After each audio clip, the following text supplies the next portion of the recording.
Singular ঈদগাহ মাঠে শৈবাল প্রজেক্টের জায়গার মালিকদের, জমির মালিকদেরকে শৈবাল প্রজেক্টের কর্তৃপক্ষ তাদের টাকা, পাওনা টাকা সঠিকভাবে বুঝিয়ে দিচ্ছেন।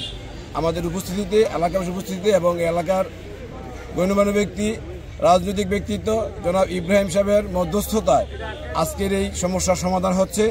বিগত দিনে, কিছুদিন আগে এই প্রজেক্টের যারা জমির মালিক রয়েছেন তারা তাদের টাকা না পাওয়ার জন্য শৈবাল প্রজেক্টের কর্তৃপক্ষের বিরুদ্ধে কিছু আন্দোলন করেছিলেন। ভুল বোঝাবুঝির ঘটনা ঘটেছিল, অর্থাৎ প্রজেক্টের মালিক পক্ষ তারা স্থানীয় চেয়ারম্যানকে লিজ নিয়ে তার কাছ থেকে তাকে 65 লক্ষ টাকা দিয়েছিলেন, কিন্তু সে জমির মালিকদের টাকা না দিয়ে এই ছাত্র অভ্যুত্থানের পর সে এলাকা থেকে পালিয়ে গেছেন।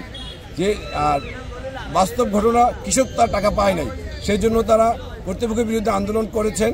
এই জন্য তারা আজকে টাকা পেয়ে কৃষক এই বিগত দিনের আন্দোলন এবং তারা যে বিশৃঙ্খলা সৃষ্টি করেছিল, প্রজেক্টে মাছ ধরার জন্য বাধা দিয়েছিলেন এবং কর্তৃপক্ষের বিরুদ্ধে যে বক্তব্য দিয়েছিলেন তার জন্য তারা আন্তরিকভাবে দুঃখ প্রকাশ করেন এবং কর্তৃপক্ষের কর্ণধার আসিফ এবং তার বাবা কর্নেল আতাউর রহমান সাহেবের কাছে তারা ক্ষমা চেয়েছেন এবং আজকে তারা টাকা পয়সা পেয়ে অত্যন্ত আনন্দিত এবং খুশি এবং এই প্রজেক্ট তাদের দায়িত্বে তারা পরিচালনা করবেন এবং সার্বিক সহায়তা করবেন বলে প্রতিশ্রুতিবদ্ধ হয়েছেন।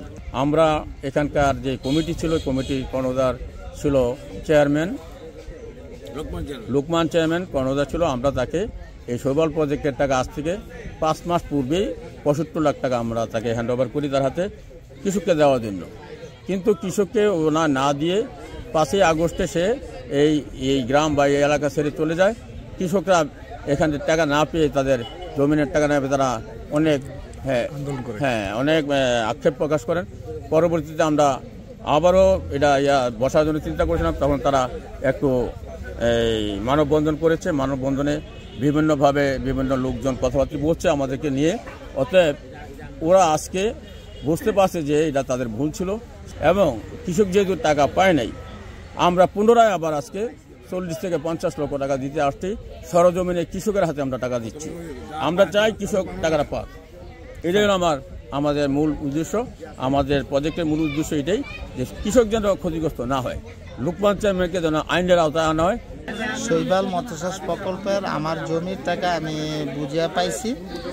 এখন লিজ যারা নিয়েছে ওদের সাথে আমাদের কোনো আর ভুল বোঝাবুঝি নাই। আমরা যেহেতু কৃষক, সকলে টাকা পেয়েছি, আমরা তাদের প্রতি সন্তুষ্ট।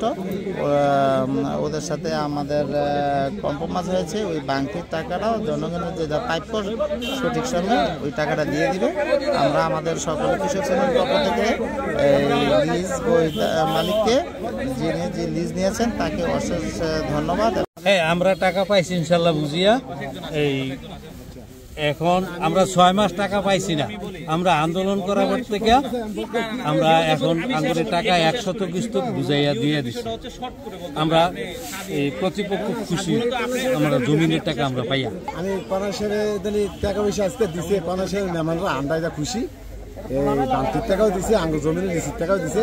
আমি ধন্যবাদ জানাই কনাশের। যাক, এটা যা করছে সমস্যা সমাধান হয়েছে কিনা, জনগণের টাকাটা জনগণ পাইছে, জমিনের টাকাটা আমি ধন্যবাদ জানাই কনাশের ফলার। ওই দিন ঘটনার জন্য ওই দিনের ঘটনা জি, ওই দিন যে কেন আপনারা বিক্ষোভ করলেন? মানে আগে এই 6 মাস আগে লিজ দেওয়া টাকাটা নিয়ে গেছে, লোকমান লিজ দিয়েছে, এই টাকাটা আমরা পাইছি না দেখে আমরা আন্দোলন করছি। কাগজপত্র আছে, জমিনের মালিকানা, আমরা কৃষক এলাকায় আন্দোলন করছি। মুক্তাদির সফুল্লাহ নাই, সেলিম সরকার নাই, আল্লাহ সালাউদ্দিন নুরুদ্দিন নাই।